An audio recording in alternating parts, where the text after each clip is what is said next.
I've been to 39 states for construction. I worked at James Hardie Fiber Cement for almost just over 16 years. And I've actually never seen vertical siding anywhere in the continental United States outside of a 50, 60 mile radius around Kansas City. And so the big question I ask homeowners, they're like, would lap siding look okay in my home? And the reality is, everywhere else in America, that's all they would consider. And so it doesn't mean that they're right and we're wrong here, or we're right and they're wrong. It just has to have preference. Okay, so a lot of people have a hard time figuring out, would they want horizontal siding on their house? We could do custom design renderings, we could show you addresses to look at, we could do some different stuff to help you visualize on your home. A lot of times it comes down to budget. The vertical siding generally costs 30 to 45% more than lap siding.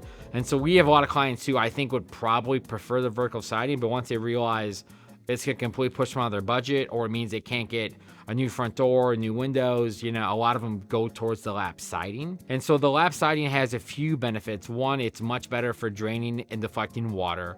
Less water can get trapped behind. So from a long-term longevity, moisture management, lap siding just performs historically better than any other type of siding. Also, it's newer. Like, I hate to say it's modern, but nowadays you're seeing more and more homes really go to lap siding, and it's really double wall construction. Listen, I live in Fairway, hence Fairway exteriors, and if you're going anywhere from the Plaza to 103rd Street down Mission Row or Knoll, you see multiple $1 million teardowns. They're all doing lap siding.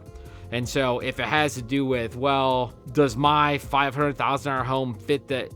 They're putting on $3 million homes and people love it and they're buying it like crazy. So it's really not necessary. It's more of a personal preference. There's no right or wrong. A lot of times we're mixing and matching. So we're doing lap siding on 3 sides. We're doing the front in Hardie shingle or Hardie vertical.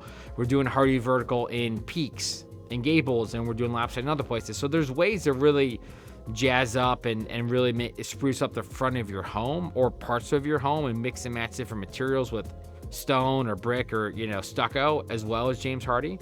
And so there's no right or wrong. A lot of times it comes down to what's your preference and what's your budget, and those two things drive 90% of decision making for what your home will look like.